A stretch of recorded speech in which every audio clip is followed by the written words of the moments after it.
Well, hello. My name is Julie, and we are going to talk about, as promised, all things midlife. And we're going to talk about mortgages today. So let's talk about the mortgage interest rate. To date, it's 7.13. Ooh, ow, yuck.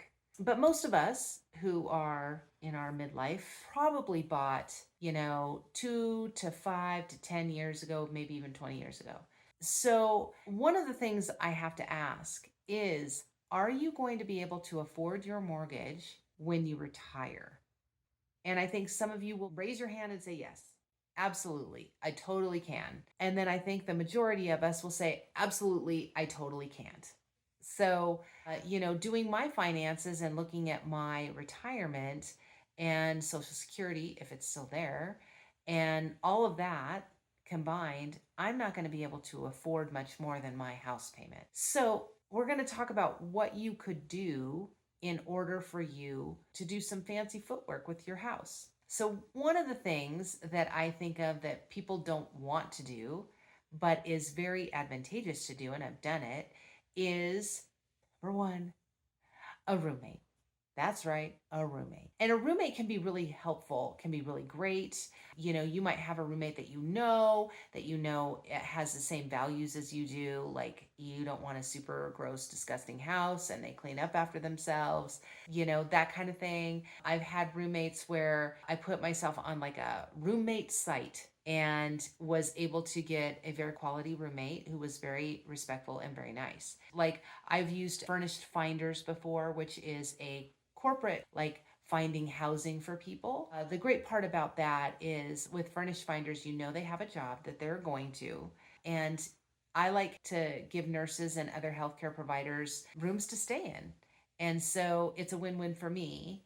And I know where they work. I know that they're going to be able to make money because I know about how much they make, which is helpful. And they have a room to stay in, and it's all good. So I've done that many times before. Number two is put your house in somebody else's name. It's one that I'm pretty ambivalent about because I don't think I would do that. But I think, if you have a good friend or somebody that you feel like you can trust implicitly, and you can live in your house and put it in somebody else's name, and you could do that for a while so that they can make you, maybe help you with rent or mortgage. I wouldn't suggest that, but that's one that you could do. Number three, you could rent it out while you stay somewhere else. Now, you can stay with family, you could do van life, you could rent it out. That is still something that I have in the back of my mind that I absolutely could do. I live in a touristy place, so I could do short term rentals, 30 days at a time, especially during the winter season. And the summer too, I could do something like that. I don't know if I'm ready to do that yet. And then you could do the fourth thing, which is get another job. And yes, although that's great, you have to have some sort of end game with that. I have a second job. I also have a side gig. And my goal is to pay off debt and then start paying off my house. However, just to let you know the numbers, I looked up what's called I never get this right, the amortization calculator. So you put in how much you have left of your mortgage, and then you want to put in how much you want to pay for a month. Now, I would like to have my house paid off in 11 years when I retire at 67. And in order to do that, I would have to pay $2,100 a month. $2,100 a month. That's insane. That's what I would have to pay towards my principal. Crazy, crazy. So, I don't think that's a feasible thing for me at this point, but I could work a third job. I could do DoorDash, or I could do some other side gig. You could do your own thing. Just know that if you're doing a side gig and it's your own thing, like YouTube, like blogging, like any of that stuff, expect it to be super slow. Like, I see all of these, especially YouTube. Like I see all these YouTube people and they're like, oh my God, I got monetized in a month. Good for you. Most of us aren't going to be monetized in a month. It's probably not something that, will happen, but that's okay. I'm in it for the long game. Another thing that you could do, you could downsize. You could downsize. You could say, you know what, screw the house. I'm going to sell the house. And I can honestly say, I could sell my house for a lot more than what I paid for it, except I don't know where I would go. Like, I like the area. Where do I go from here? Now, you could totally downsize and go to a condo. You could go to an apartment. The difficulties with some of those things are you have HOAs or you have fees associated with it. It's not just what you're buying. And, you could downsize to a more remote area. And, some of the things that you have to think of with that is what's the town like? I can tell you, I found one of the perfect houses I've ever seen, loved it, and it was in a dying town. So their population was going down, down, down. They had one supermarket in town, they were remote, and where would I go if that supermarket shut down? Like, there's really no services in the town. And so you have to kind of look at that too. You have to really think about the towns that you're going to be by. You could, get a smaller place. Again, that might be just as expensive as, with the HOA fees.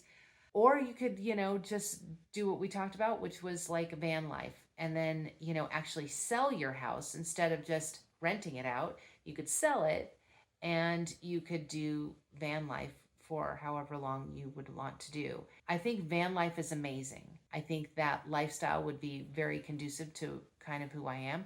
The problem with van life is that if you still have to work, it makes it very difficult. Also, if you're doing van life, how long are you going to do it before you get sick or something happens? So, that's a caveat there. Another thing could be living with a family member. I've joked about living with my sister. You could live with somebody and invest the money that you have. You could do that too. All of these things to say, no one knows what's going to happen. And you're going to have to decide like what it is you want. I mean, I thought even about living in a different country that is more like a digital nomad kind of thing. The problem is, even though I work for a company that lets me be remote, it's a United States thing. I couldn't go overseas. And, with remote work going back to, they want you back into the office a lot. I don't know if at some point they're going to want that. I just don't know. So these are all things to think about.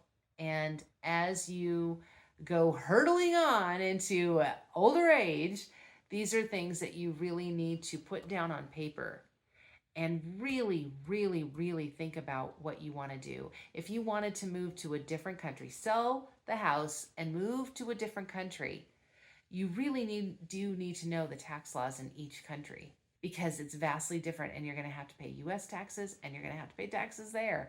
And do you want to be a citizen there? And, all of these things, what do you want? Even though I think our parents were able to go, you know what, I just want to settle in. I'm going to stay in my house forever. I'm not sure if in Gen X and early boomer area generations are going to be able to do that.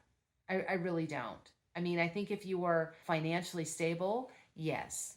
But I think if you are not necessarily financially stable or you're just right on the cusp there, I don't know if I can say, like, I would be able to stay in this house until I'm 82. That's probably not in the cards for me. And I think it's probably not in the cards for a lot of people.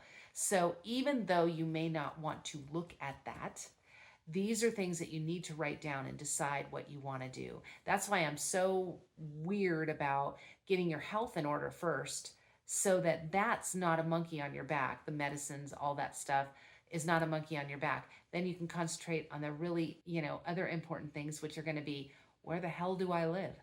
How do I live in this economy? How do I not lose money and also not throw my money away for rent or mortgage that I can't afford and I have to work 2 and 3 jobs. It's something to think about.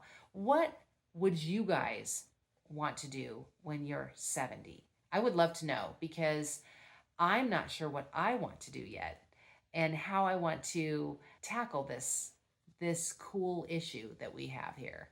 So, subscribe. Would love to know your comments. I would love to know what is going through your midlife mind. So, I hope to hear from you.